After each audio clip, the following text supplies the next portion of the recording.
listed him as finishing first. He's got his trophy over there. He's got it all shined up.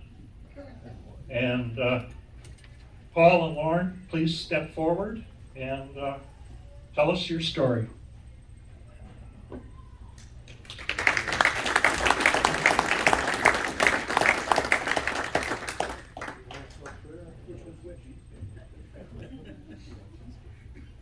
You're going to flip a coin to see who starts first? I'll give you the mic. Well, I don't know what all to say, but I was asked why I entered that race. I guess I was in my early 30s, and Loren and I went and visited him in the combine, and he said, "You can't do that." I said, "Well, I can beat my neighbor Ole. He's got a snow pony with one spindle in the front with a spring that goes across with a skeet bolted on each side. I can beat him." But I guess I don't really know. I guess I think I'm, looking back, probably adventurous. When I was in high school, I couldn't talk to girls. I was so nervous and scared, so I joined the Marine Corps to try to figure that out. And that worked a little bit. And later started farming. Well, then we went. There was money a little to be made in farming in the 70s, and so that's why I did that. And it just, I don't know.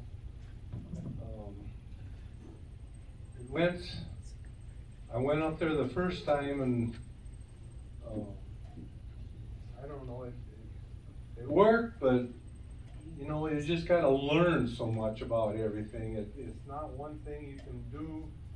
I think I was in that race 5 years before I won it, and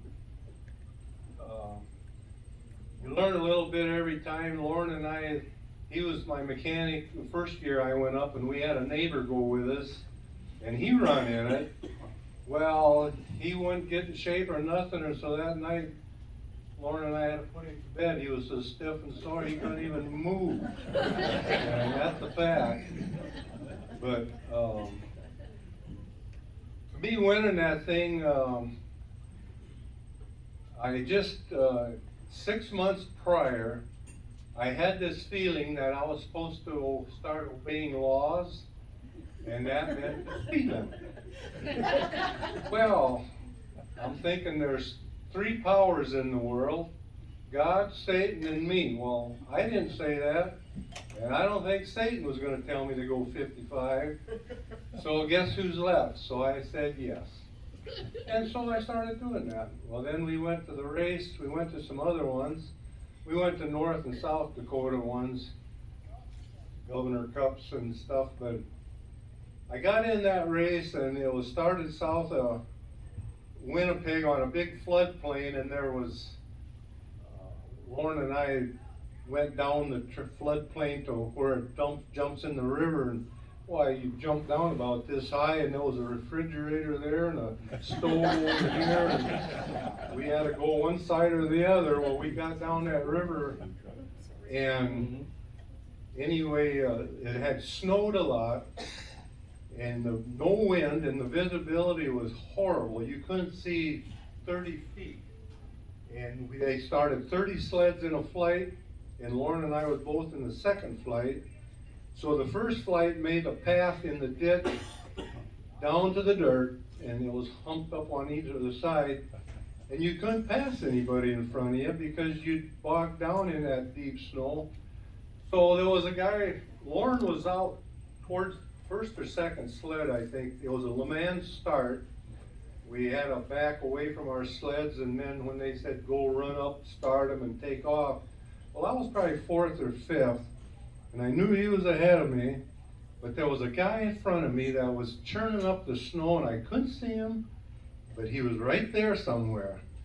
So I decided that the only thing that I could do to get around that guy is when he slows down for the next approach, I'm not going to let off for a couple seconds, and I'm going to zing around him. Well, surprise, when his helmet came through the snow, he was going over a driveway, and I did, like I say, didn't let off for like 2 seconds. But that was enough that all of a sudden I seen that approach was down to the dirt, and the snow was ridged up this high on both sides, and I can't go around him.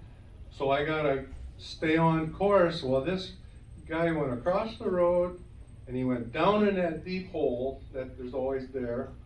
Well, by that time I had hit this side, and I was flying through the air, and the last thing I seen of him was he went under, his head went under there, and I smacked him. I killed the guy, and my sled tipped over, and I said, Lord, I did not want to kill that man, because I honestly thought I did. I mean, how can you not, you know?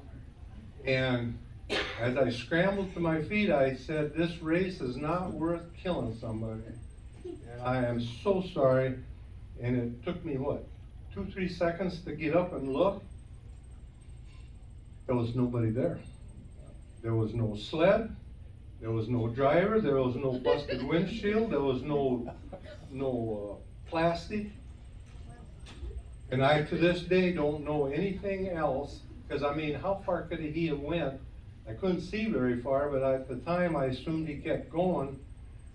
But there was a guy at Trimon. I asked him if I could share this story he's got, Darwin Anthony, and a lot of you probably know him, and he loves horses, and he had a horse and carriage, and he was giving little kids a ride, and their mom followed in a car, and he went down Main Street, and that horse bolted and took off, full blast, and Darwin said there was a guy on a sidewalk up there, and he stepped out in the street and he stopped that runaway. Now you tell me them horses go 40 miles an hour. I mean, that sounds like a death wish to step out in front of that horse. But the guy stopped the horse. This lady got out of her car and run up there, and Darwin turned to introduce that lady to this guy that just saved them, and there was nobody there. And there was no way he could have went any which way. And there's a scripture that says that at times we entertain angels unawares. Well, this is evidently one of them cases, and I don't know if that's what happened in my case, but that guy wasn't there. And I mean, you let 600-700 pounds hit you 30 miles an hour, and you're just gonna go on your merry way singing songs that you're okay? But anyway, that happened right out of not far from Winnipeg. And we got going farther, and here come a little town. We went around the back street, and it was set 30 miles an hour. Well, we usually don't pay attention to speed limits, but in a residential, you do that. Matter of fact, the last thing the race director said before we started up there in Winnipeg, his last sentence was, obey the speed limit. That's all he said. Well, these guys, because I was going 30 miles an hour, I mean, obeying the speed limit all summer, I went 30. That's what I'm supposed to do. And these guys were flying by me doing, I don't know how much, but I was getting so mad and so frustrated, and they just kept going. And anyway, to make a long story short, at the end of the day, I was in 20-some place, unofficial. And then at the actual drivers meeting, they come out with the results, and the race director said, we had a radar out there, and for every mile an hour you were speeding, we're gonna add 1 minute to your time. And I ended up in second place. The first place, he was from Greenbush. Next day, he either crashed or got stuck. And so that put me first. And what is happening is that when these guys I was obeying the speed limit and they were passing me, I thought I was losing, but but I was winning, and I didn't even know it. And it makes me think, you know, just by our lives, how often do we do stuff like that? I mean, if I wouldn't have obeyed that speed limit, I would not have contributed to my success. I would have did that on my own choice. And like I say, I got a notion I'd do that probably more than I think, you know. But anyway, I held it for the next 3 days. And this guy would have won, but he went so fast his sled caught on fire.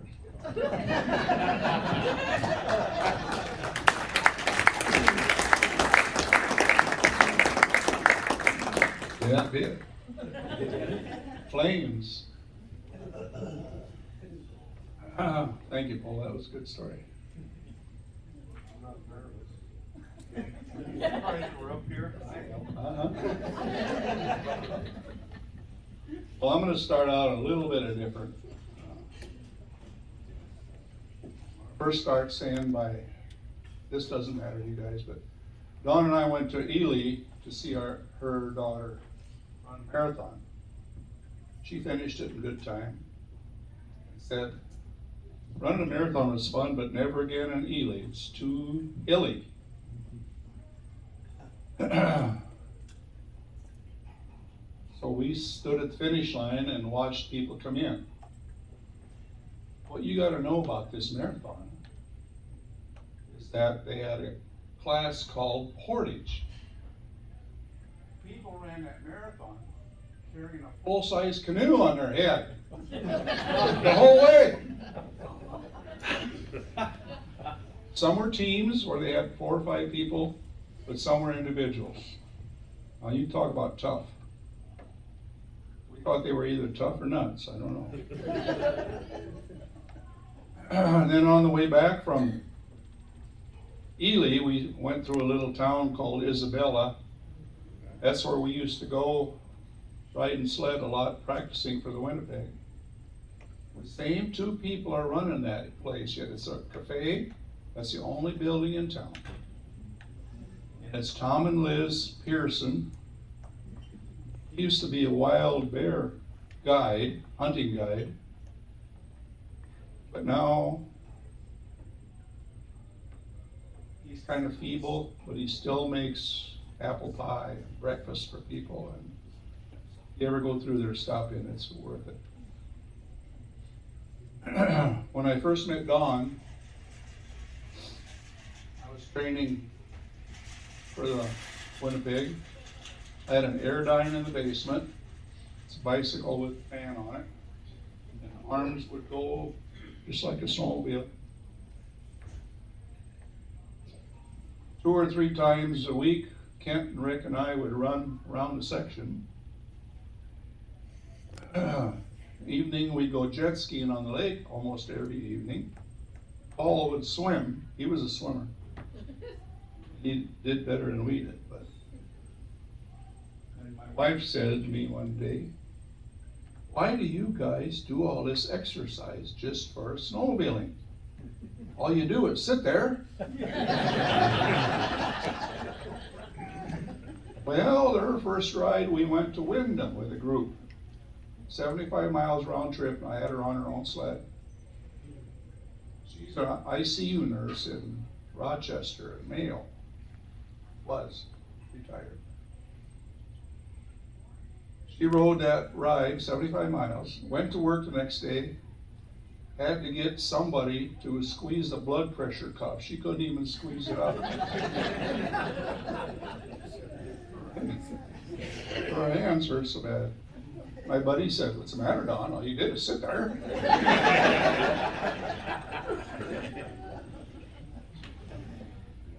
She's had a good sport.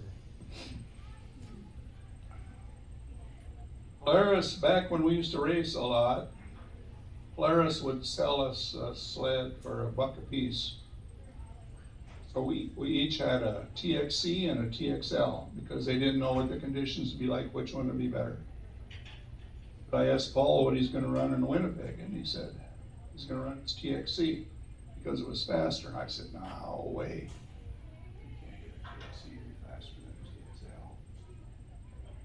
So we went to his farm, 1.5 miles west of Welcome, and it had snowed 6 to 8 inches. So we would go to the seal on blacktop and run side by side right down the road. I had a tackle box full of weights, and whichever one was faster, we'd work on the other one and try to change the weights and stuff, see if we could get it to go faster. And we kept doing that, and kept doing that, and it kept getting a little faster and a little faster.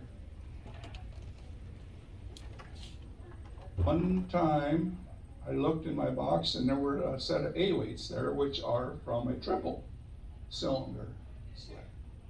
They're heavier. But I ground them down for the right RPM, put it in there, and it woke that detuned sled up. We went to Winnipeg for practice. We could outrun anybody. Factory boys wanted to know how we were so fast. They said, well, you know, you can't run stock, you gotta have detune it. Well, we did. Oh, that's bull. But we did. So, of course I couldn't tell them our secret, then everybody would know.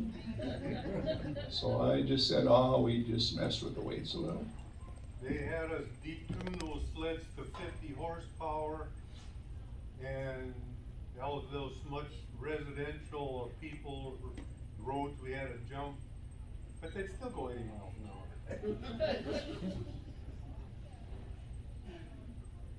When Paul won the Winnipeg with that sled, next day he took it home to Welcome, and his son Michael wanted to ride it the next day. Okay. Michael got on and made a lap or two around the yard. The rear suspension broke on. That's how close he was to not making it. Yeah, and that whole race was foggy or snow. We would put a little bottle of isopropyl in every time we went to a gas stop. The last gas stop of that race, I didn't put that little bottle in there because we're only 30, 40 miles to go, and I'll make it. Well, we did. I did make it, but after sitting across the finish line in a couple hours, we had to take them to tear down. That sled wouldn't start. It wouldn't run. It was iced up because I didn't put that isopropyl, so we had to haul it to tear down because it wouldn't start.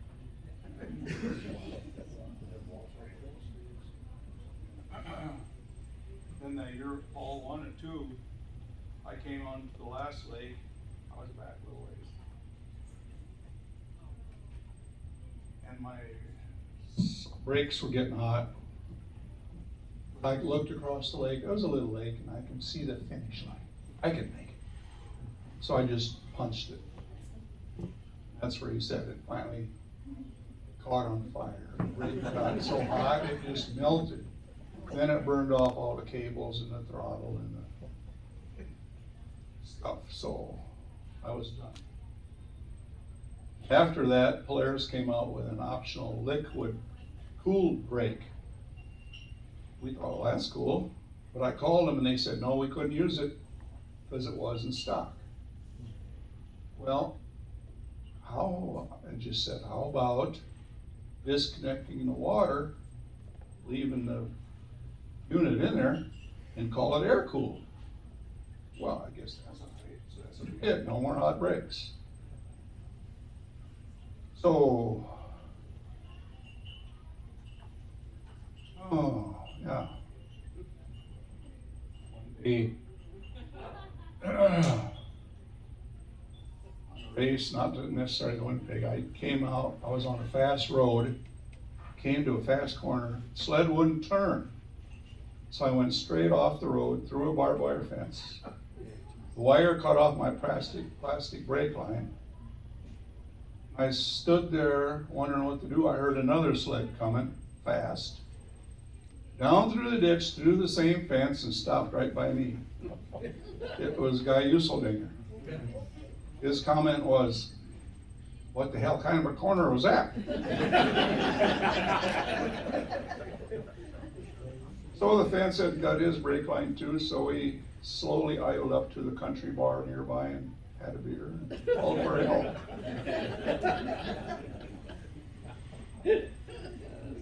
We were going north towards Winnipeg one time. We were running in an open area like a power line. I flew off a jump and fell off the sled. It threw me off. I broke my shoulder. And still had 50 miles to go. I slid to a stop, and the same sled I came up beside me, sat there like I was laughing. I could pull on the handlebars, but it hurt to push, so I just did that and went the last 50 miles. I ended up in the top 50. And in the hospital in Canada, where you do not, doctors were two young kids, one young guy and one girl. They stood me up by a wall, and across the room there was a big window there, and there were 4 or 5 nurses looking through that window. And there was a cement block there with a rope handle on it. They told me, with my broken arm, pick that cement block up. So I did, and the nurses all went, oh.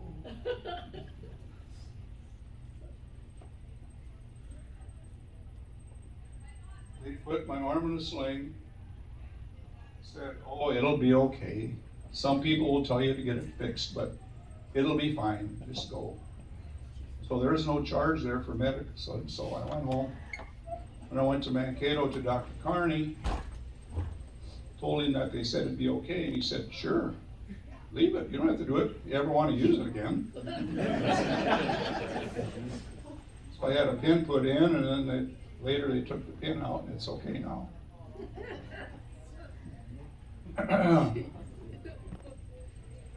One of the racing stories is I got titled, "It Sucks to Be in Front." One Winnipeg race, I was coming into St. Paul, and I was in front. They had the cops out with their cars sitting in certain intersections. And when I went by, they weren't ready. They were trying to get out of their car and wonder what happened when I went by. They weren't given much for directions. So, anyway, I was first to the lake that time, but I didn't win. I think Brian Nelson did.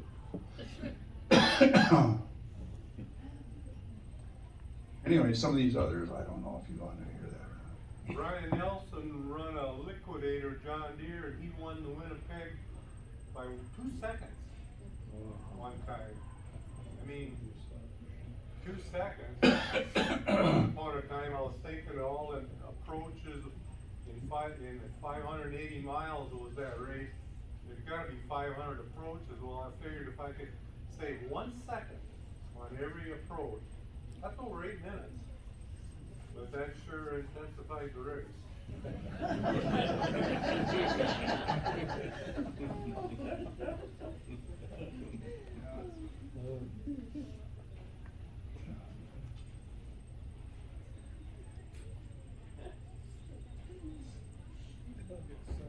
After breaking my shoulder, and I also turned 50, I figured it was time to quit. Now it's time for memories, and thanks to all of you for helping with that. One more story about Winnipeg. George Retner was our race director in Winnipeg. So we were having a driver's meeting, and he said, all you guys are pushing your luck. You come up to these roads, you gotta stop before you cross the roads. But you don't. You slide through, or you follow somebody, or you do whatever you can. No more of that. From now on, stop means stop. So some guy in the back raises his hand. Yeah, but what if I'm almost stopped and somebody goes by? Can I just go? Stop means stop. Yeah, but what if that guy says I can go, then another guy says I can't, but the other one says I can. Stop means stop. Yeah, but what if George says, I don't care if God himself is out there waving you across. Stop means stop.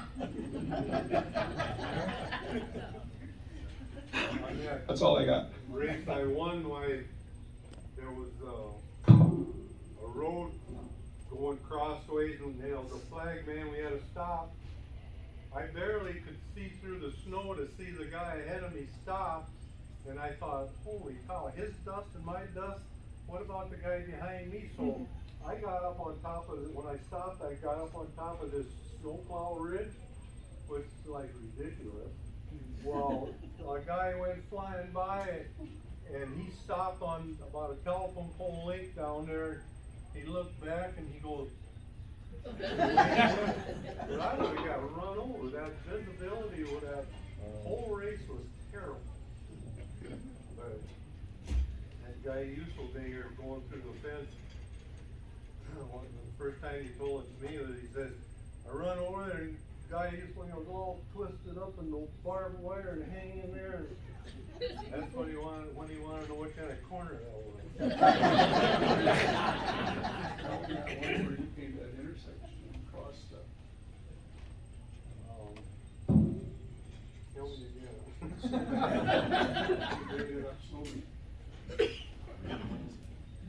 Oh, I was on my liquidator up somewhere by Sauk Center or somewhere, I don't know.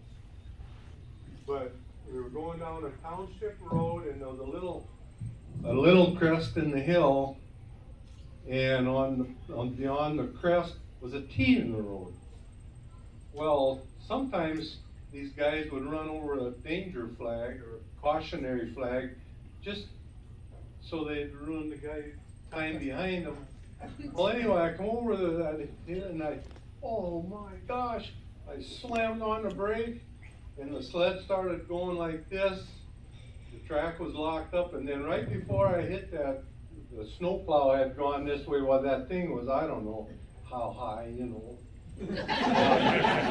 I let off the brake, and my sled straightened out, and I hit it square, and and the motor idled down. I could hear the wind going past my helmet. I waved at an astronaut over there. But anyway, I come down and bam! I thought, man, they should have marked that thing, and away I went. And about a half a mile, I ended up in this guy's yard, farmer's yard, and his 3 dogs took after me, so I turned around and went back.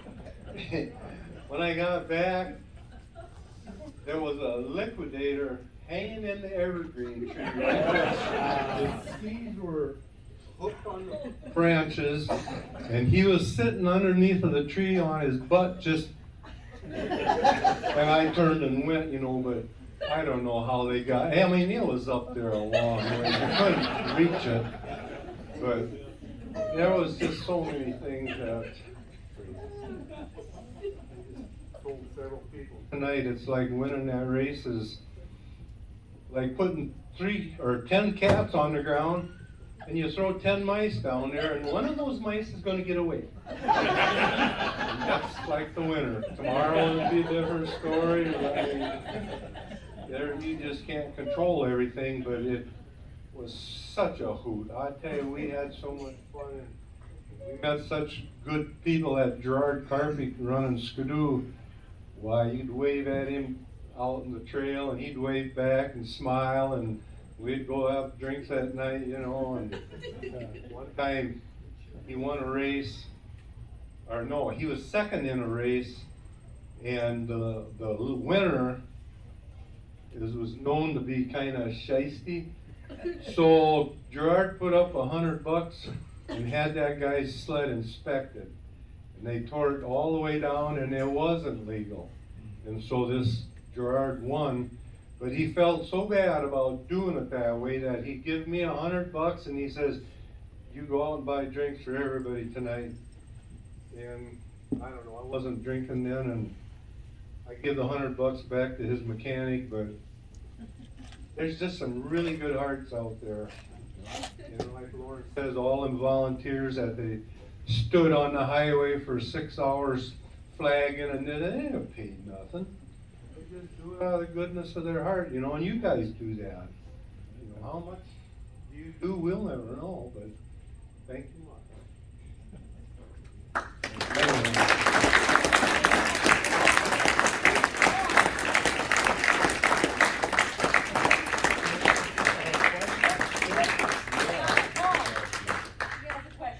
Okay, did you ever get lost on the race? That time those 3 dogs were chasing me. I don't know, there's so many years in that North Dakota, and we were up in the Botany Mountains, or Turtle Mountains up by Botany. Beautiful race. That's where I could see the finish line, and I was in the lead, and I could see the finish line, and I dead centered, hit a rock, and that's when I twisted the crank in that TXC. And they told me to put a new one in there, which I did, and it was never that fast again. And the Rosso factory said that you can have 2 crankshafts and mic them, and they're identical, but one's faster, and they don't know why. And just stuff you learn, you know. Does anybody else have questions? What, could you do any maintenance yourself on the trail if something broke? Yeah, but you didn't really have many wrenches or nothing. They'd give us 2 hours at night, and cold or not, I mean, it could be 20 below zero, and these guys, after halfway through that maintenance, they all took their coats off. They were sweating so bad, you're just pumped, you know.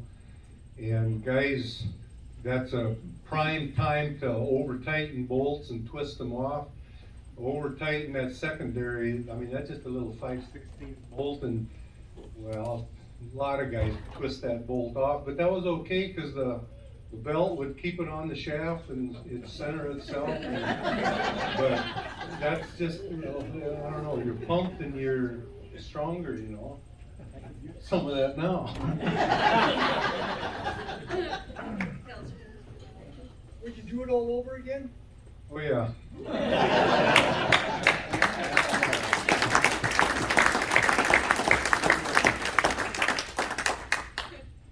Well, I don't know, just my wife and I've been to Alaska on motorcycle 7 times, and I just like to do stuff like that, you know.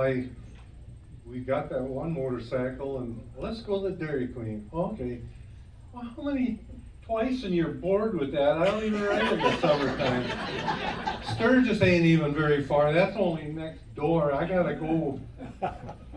We went 500 miles north of Fairbanks to the Arctic Ocean last time. And that was camping, and we've been up there 7 times. My son and I, a couple of those. I don't know, it's just in there. Yeah, I don't know what I'm gonna do when I get in the nursing home. Wheelchair races. Anybody else? Yeah, knock on wood, he says. What about the wives? What did you feel like when your husbands were out racing? We could see them, but we were always held back in a support vehicle for about an hour after they took off, so we didn't get to see them. We didn't know what they were doing. You just go and wait at the finish line. Yeah, always duct tape.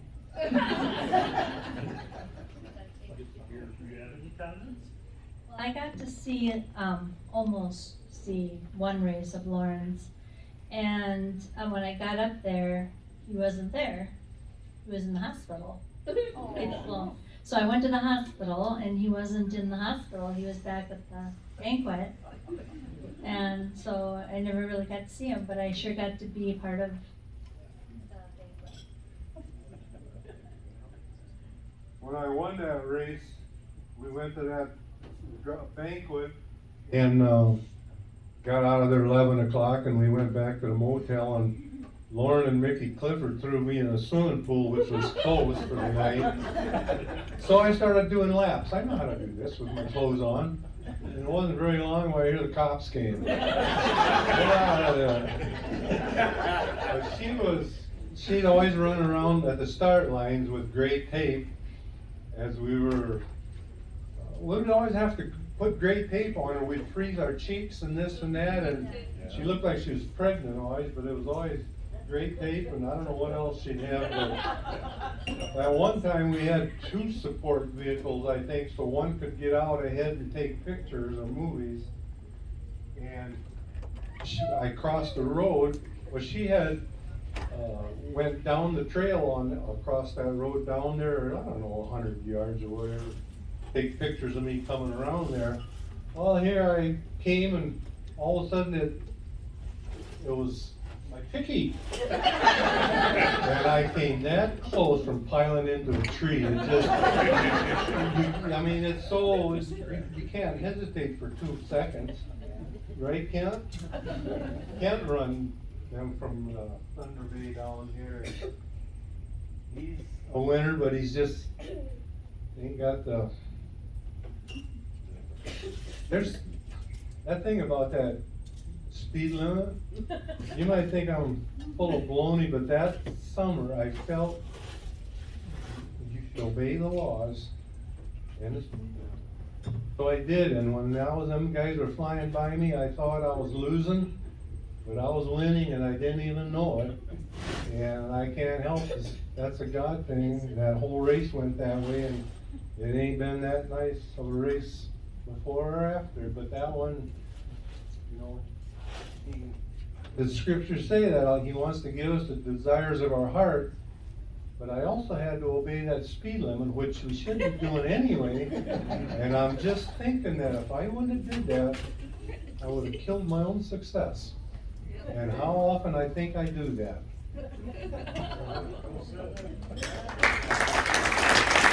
What, you did a lot of racing too. What memories can you say about these 2 farm boys? Well, let's see.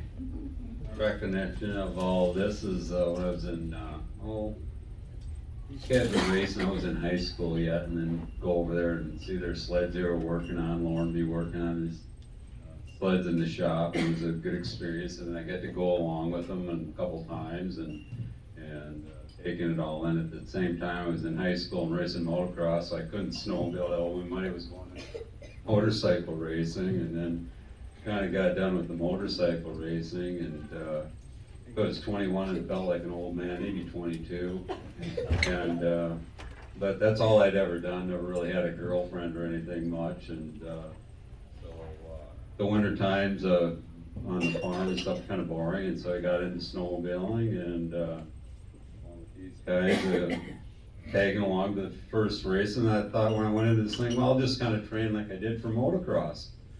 I was so humbled the first time.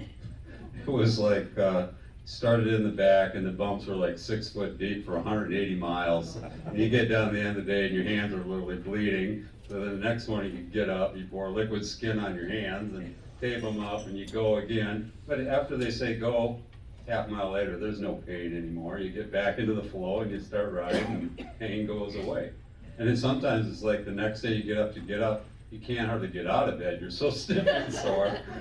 And you can't hardly get your legs over the snowmobile. So after the first experience, I got so tired I went off the track and got stuck in the deep snow the first year. And I don't know how long I was stuck. It was way over my head, you know. And I got out and got going and finished that first day, but it was very humbling, to say the least. You know, seeing and watching it, but then when you go do it, it was like, so then the next year I started training harder, and it's like you can have mechanical difficulties, and I think that one year Rick got third. I was doing okay that last day. I can't remember where I started, but about 8 miles out I snapped the drive chain over a field driveway, and so there you coast, you sit along the side and wait. I don't know, it was just good times. We had a lot of experiences, and the things that you see out there are unbelievable. One time I came around the corner and then watched 2 guys, you know, miss the corner completely and out into the trees to go, and his snowmobile stuck in trees, in between trees, up in the air. You know, one time, one guy gotten to meet a couple of these guys, but at the drivers' meeting, says that we started in White Bear Lake, and it was like a fishing tournament and all this going on. The race doesn't start until you're actually the other side of the lake. And during the drivers' league, they said also, do not go off the marked trail. There's no sense in passing or anything, because the race doesn't start till you get to the end of the lake, and then your time will start. Well, one guy pulled out of the snow dust in the race, hit a ice fish house, and I met him here about 5-6 years ago at a motocross race over in Millville, and he was telling me this experience. Oh, that's you. And, so he was telling me the experience he had. He spent, I don't remember how long it was, like 3 days he was unconscious, you know, after hitting the fish house.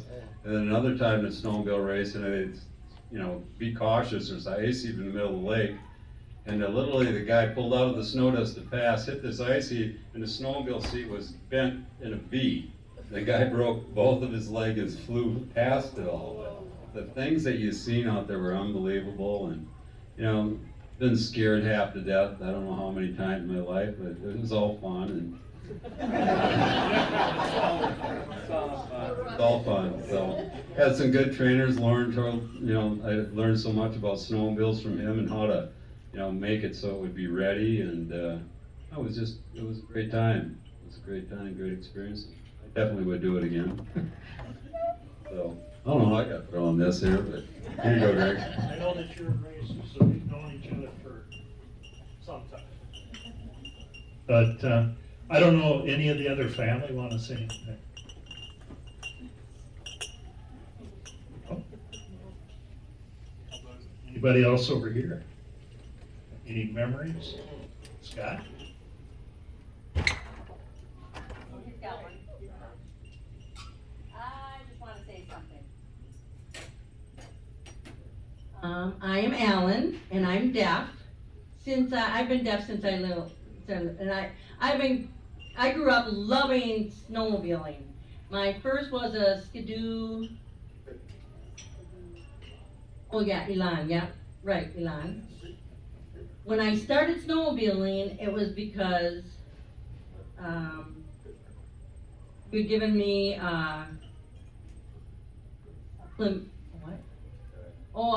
you were my playmate, and you'd always come over to my house, and you get a ride on. You give me a ride on the sled. So I think, and you influenced my dad to buy this Skidoo, and I've been snowmobiling ever since for many years.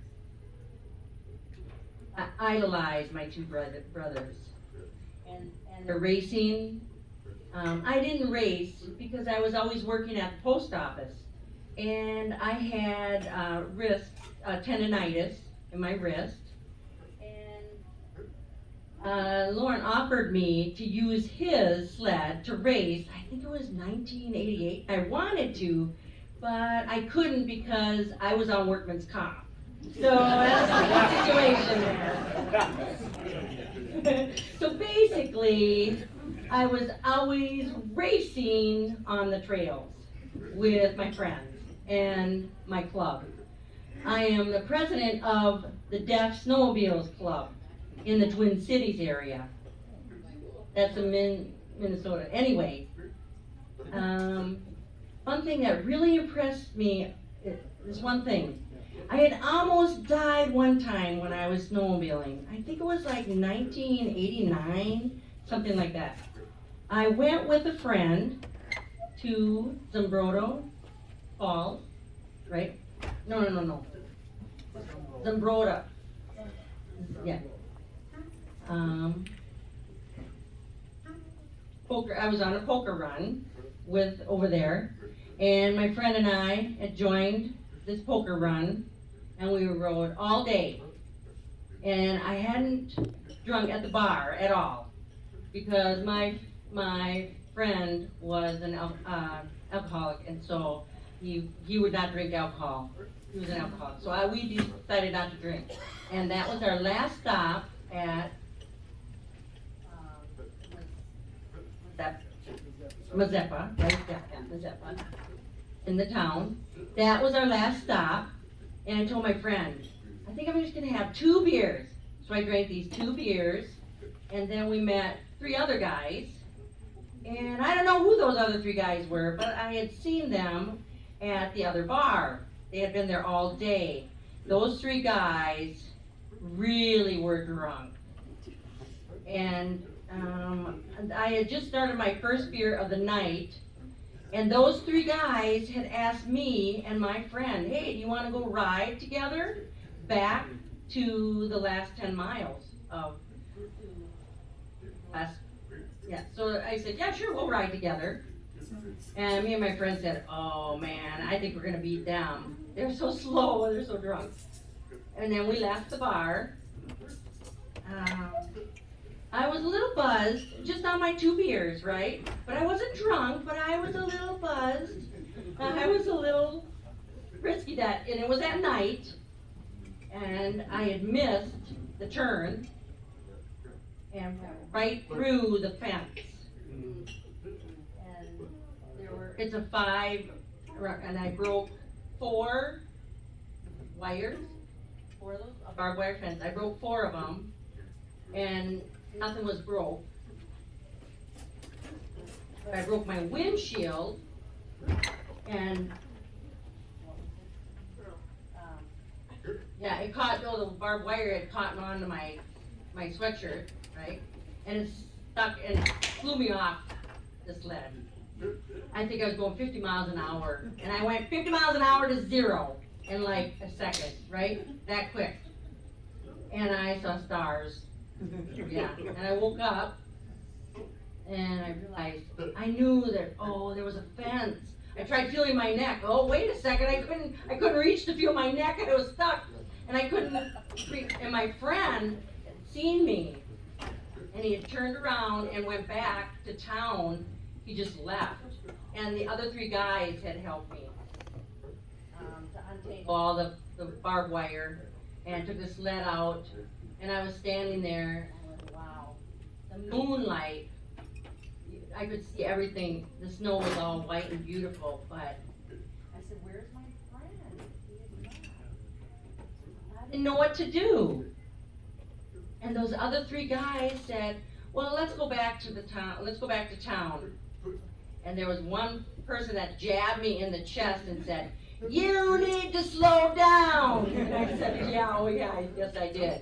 I had already felt that I had wet my pants by that point. And I went back to town, and when we arrived back to town, the bridge that was going there, it was full of people lined across the bridge.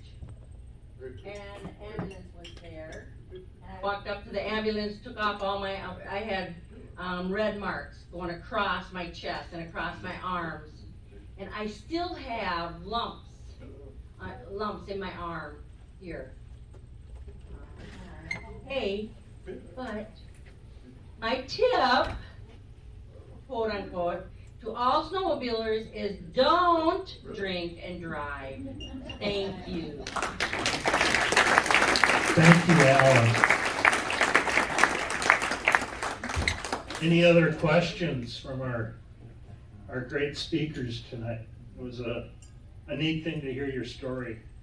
And yeah. Could you guys talk about the support that you got from Polaris? I mean, you were as independent, so were you pretty much on your own, or how did that work? Well, we were racing several years before they started taking notice that we might amount to something. But I think some of those years, the first years, the sleds were really cheap, but then they, went to $500, but we still get 2 of them. And I think we would run to Minneapolis, Polaris somewhere, and they would give us,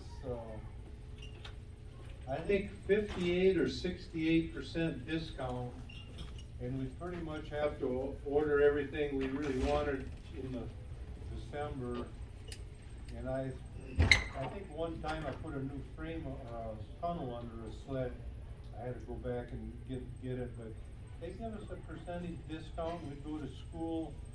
We'd go to school up by Rosso, and when I started with John Deere, I rode a 340S the first year. That was their first cross-country sled, 340S. And then the next year, a couple of years, I rode a Liquidator. And we'd go to Horicon, Wisconsin for school for that. And after I got tired of that Liquidator, it was two guys developed it. It was Roger Jensen and somebody else developed. They were cross-country racers, but that Liquidator was built. It had no suspension in them days, like 3 inches, but its own weight would break the rails or just stuff, you know. The spindle, I think, would the frame would bend easy. When I won that i500, why I took my Polaris frame, front frame, to Hank Meester in Fairlawn here, and he beefed it up. You could beef up your frame. And so we put extra aluminum on that, because that left front spindle come up 2 inches while it was digging into your clutch, you know. Forgot what I was talking about. Oh, Liquidator. We had a North Dakota race. Harry Petroviak went with me. He was my neighbor when I welcomed. No, what a card he was, but we got a picture of him with about 10 John Deere drive belts hanging on his arms and around his neck, and John Deere would send a parts truck out to them races.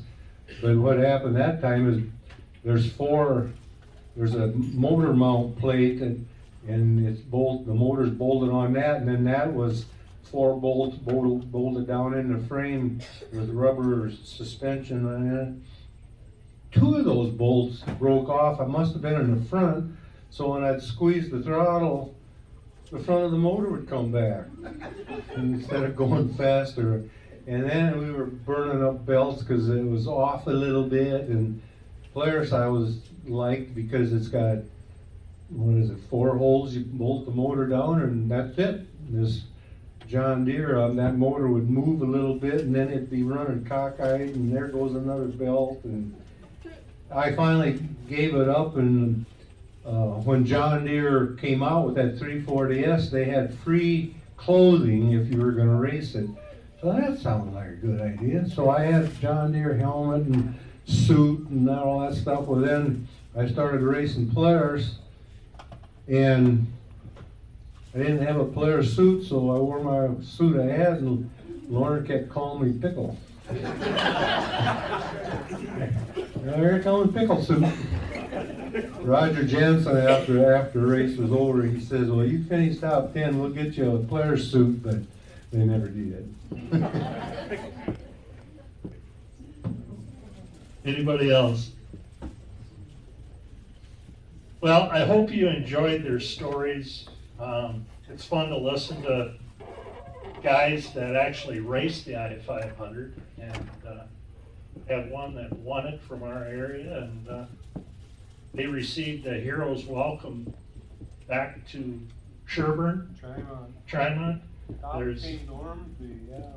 There's an article over on the table that I had gone to the museum and looked back in the Fairmont Sentinel from 1979, so I made some copies of a couple articles.